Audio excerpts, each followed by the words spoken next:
ಪ್ರಯತ್ನ ವಿಫಲವಾದರೂ ಪ್ರಾರ್ಥನೆ ವಿಫಲ ಆಗುವುದಿಲ್ಲ. ಇದು ಡಿಸಿಎಂ ಡಿಕೆ ಶಿವಕುಮಾರ್ ಅವರ ಇವತ್ತಿನ ಸೋಷಿಯಲ್ ಮೀಡಿಯಾ ಪೋಸ್ಟ್. ಇನ್ನು ಅವರ ತಮ್ಮ ಡಿಕೆ ಸುರೇಶ್ ಕೂಡ ಒಂದು ಪೋಸ್ಟ್ ಹಾಕಿದ್ದಾರೆ. ಅದರಲ್ಲಿ ಅವರು ಹೇಳಿದ್ದೇನೆಂದರೆ, ಯಶಸ್ವಿನ ಮೊದಲ ಹೆಜ್ಜೆಯೇ ಪ್ರಯತ್ನ, ಸತತ ಪ್ರಯತ್ನದ ಫಲವೇ ಯಶಸ್ಸು. ರಾಹುಲ್ ಗಾಂಧಿ ಅವರ ಜೊತೆ ಮೈಸೂರು ವಿಮಾನ ನಿಲ್ದಾಣದಲ್ಲಿ ಸಿಎಂ ಸಿದ್ದರಾಮಯ್ಯ ಮತ್ತು ಡಿಕೆ ಶಿವಕುಮಾರ್ ಅವರು ಮಾತುಕತೆ ನಡೆಸಿದ ಬೆನ್ನಲ್ಲೇ ಈ ಸಹೋದರರು ಹಾಕಿರುವ ಈ ಎರಡು ಪೋಸ್ಟ್ಗಳು ಎಲ್ಲರ ಗಮನ ಸೆಳೆದಿದೆ, ಎಲ್ಲರ ಕುತೂಹಲಕ್ಕೂ ಕಾರಣ ಆಗಿದೆ, ನಾನಾ ರೀತಿಯ ಚರ್ಚೆಗಳಿಗೂ ದಾರಿ ಮಾಡಿಕೊಟ್ಟಿದೆ.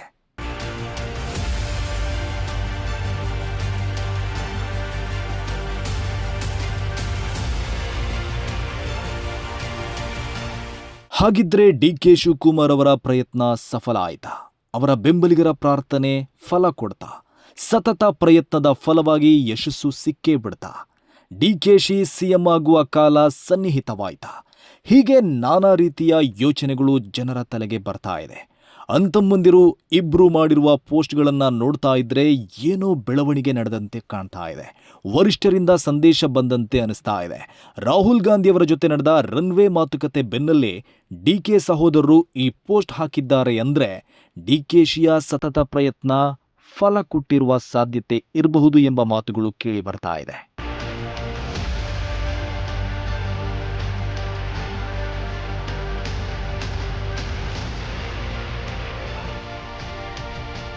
ಡಿಕೆ ಬ್ರದರ್ಸ್ ಮಾಡಿರುವ ಈ ಪೋಸ್ಟ್ಗೆ ಹೆಚ್ಚು ಫೋಕಸ್ ಬರಲು ನಿನ್ನೆ ದಿನ ನಡೆದ ಬೆಳವಣಿಗೆಗಳೇ ಕಾರಣ. ನಿನ್ನೆ ದಿನ ಕಾಂಗ್ರೆಸ್ ಅಧಿನಾಯಕ ರಾಹುಲ್ ಗಾಂಧಿ ಮೈಸೂರು ದಾರಿಯಾಗಿ ತಮಿಳುನಾಡು ಪ್ರವಾಸ ಮಾಡಿದ್ರು. ರಾಹುಲ್ ಗಾಂಧಿ ಅವರು ತಮಿಳುನಾಡಿನಿಂದ ಮೈಸೂರಿಗೆ ವಾಪಸ್ಸಾಗಿ ದೆಹಲಿಗೆ ವಿಮಾನ ಹತ್ತುವ ಮೊದಲು ಅಲ್ಲೇ ಸಿಎಂ ಸಿದ್ದರಾಮಯ್ಯ ಮತ್ತು ಡಿಕೆ ಶಿವಕುಮಾರ್ ಅವರ ಜೊತೆ ಮಾತುಕತೆ ನಡೆಸಿದರು. ಕೆಲ ಹೊತ್ತು ಇಬ್ಬರ ಜೊತೆಯಲ್ಲಿ ಪ್ರತ್ಯೇಕವಾಗಿ ಮಾತುಕತೆ ನಡೆಸಿದ್ದರು. ಅವರ ನಡುವೆ ನಡೆದಿರುವ ಮಾತುಕತೆ ಏನೆಂಬುದು ಕುತೂಹಲ ಎಲ್ಲರಲ್ಲೂ ಇದೆ.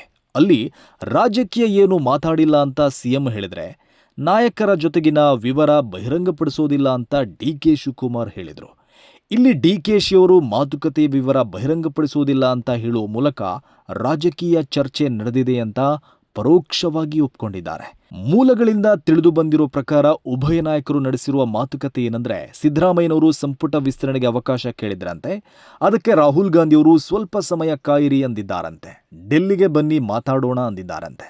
ಇನ್ನು ಡಿಕೆಶಿ ಅವರು ಅಧಿಕಾರ ಹಸ್ತಾಂತರದ ಬಗ್ಗೆ ಕೇಳಿದಾಗ ನೀವು ಡೆಲ್ಲಿಗೆ ಬನ್ನಿ ಮಾತಾಡೋಣ ಅಂತ ರಾಹುಲ್ ಗಾಂಧಿ ಹೇಳಿದ್ದಾರಂತೆ. ಇದು ಕಾಂಗ್ರೆಸ್ ಮೂಲಗಳಿಂದ ಸಿಕ್ಕಿರುವ ಮಾಹಿತಿ.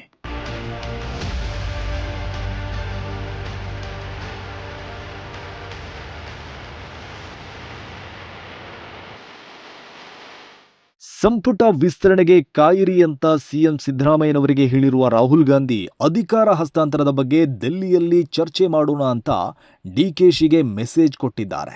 ರಾಹುಲ್ ಗಾಂಧಿ ಅವರ ಈ ಸಂದೇಶವೇ ಡಿಕೆ ಸಹೋದರರ ಖುಷಿಗೆ ಕಾರಣ ಎನ್ನಲಾಗ್ತಾ ಇದೆ. ರಾಹುಲ್ ಗಾಂಧಿ ಅವರ ಮಾತು ಡಿಕೆಗೆ ಭರವಸೆ ತಂದು ಕೊಟ್ಟಿದೆ ಅಂತ ಹೇಳಲಾಗ್ತಾ ಇದೆ. ಅಲ್ಲದೆ ವರಿಷ್ಠರಿಂದಲೂ ಡಿಕೆಗೆ ಬೇರೆ ಏನೋ ಸಂದೇಶ ಬಂದಿದೆ ಎಂಬ ಗುಸುಗುಸು ಕಾಂಗ್ರೆಸ್ ಪಡಸಾಲೆಯಲ್ಲಿ ಕೇಳಿ ಬರ್ತಾ ಇದೆ. ಇದರ ಬೆನ್ನಲ್ಲೇ ಡಿಕೆಶಿ ಡೆಲ್ಲಿ ಯಾತ್ರೆಗೂ ರೆಡಿಯಾಗಿದ್ದಾರೆ. ನಾಳೆ ಸಂಜೆ ಡಿಕೆ ಶಿವಕುಮಾರ್ ದೆಹಲಿಗೆ ತೆರಳುತ್ತಾರೆ ಅಂತ ತಿಳಿದು ಬಂದಿದೆ. ಡಿಕೆ ದೆಹಲಿ ಭೇಟಿ ವೇಳೆ ವರಿಷ್ಠರ ಜೊತೆ ಅಧಿಕಾರ ಹಸ್ತಾಂತರದ ವಿಚಾರದಲ್ಲಿ ಮಾತುಕತೆಯೂ ನಡೆಯಲಿದೆ ಅಂತ ಹೇಳಲಾಗ್ತಾ ಇದೆ. ಈ ಬೆಳವಣಿಗೆ ಈಗ ಕಾಂಗ್ರೆಸ್ನಲ್ಲಿ ಸಂಕ್ರಾಂತಿಯ ಕಿಚ್ಚು ಹಚ್ಚಿದೆ. ಸೆಪ್ಟೆಂಬರ್ ಕ್ರಾಂತಿ, ನವೆಂಬರ್ ಕ್ರಾಂತಿ, ಡಿಸೆಂಬರ್ ಕ್ರಾಂತಿ ಟುಸ್ಸಾದ್ಮೇಲೆ ಈಗ ಸಂಕ್ರಾಂತಿ ಚರ್ಚೆ ಶುರುವಾಗಿದೆ. ಆದರೆ ಯಾವ ಕ್ರಾಂತಿಯೂ ನಡೆಯಲ್ಲ ಅಂತ ಸಿದ್ದರಾಮಯ್ಯ ಬಣ ವಿಶ್ವಾಸ ವ್ಯಕ್ತಪಡಿಸಿದೆ. ರಾಹುಲ್ ಗಾಂಧಿ ಜೊತೆ ಯಾವ ಚರ್ಚೆಯೂ ನಡೆದಿಲ್ಲ, ಕೇವಲ ಉಭಯ ಕುಶಲೋಪರಿಯಷ್ಟೇ ನಡೆದಿದೆ ಅಂತ ಸಿದ್ದರಾಮಯ್ಯ ಬಣದವರು ಹೇಳ್ತಾ ಇದ್ದಾರೆ. ಒಟ್ನಲ್ಲಿ ಮೈಸೂರಿನ ಏರ್ಪೋರ್ಟ್ ರನ್ವೇ ರಾಹುಲ್ ಗಾಂಧಿ ಅವರ ಜೊತೆ ಸಿದ್ದರಾಮಯ್ಯ ಮತ್ತು ಡಿಕೆ ಶಿವಕುಮಾರ್ ಅವರು 2 ನಿಮಿಷ ಮಾತುಕತೆ ನಡೆಸಿದ್ದೇ ದೊಡ್ಡ ಸದ್ದು ಮಾಡ್ತಾ ಇದೆ. ಈ ಅಂತೆ-ಕಂತೆಗಳ ಸಂತೆಯಲ್ಲಿ ಮುಂದೇನಾಗುತ್ತೆ ಎಂಬ ಕುತೂಹಲವೂ ಇದೆ. ಮುಂದೇನಾಗುತ್ತೆ ಅನ್ನೋದನ್ನ ನಾವು ಕಾದು ನೋಡಬೇಕಷ್ಟೇ.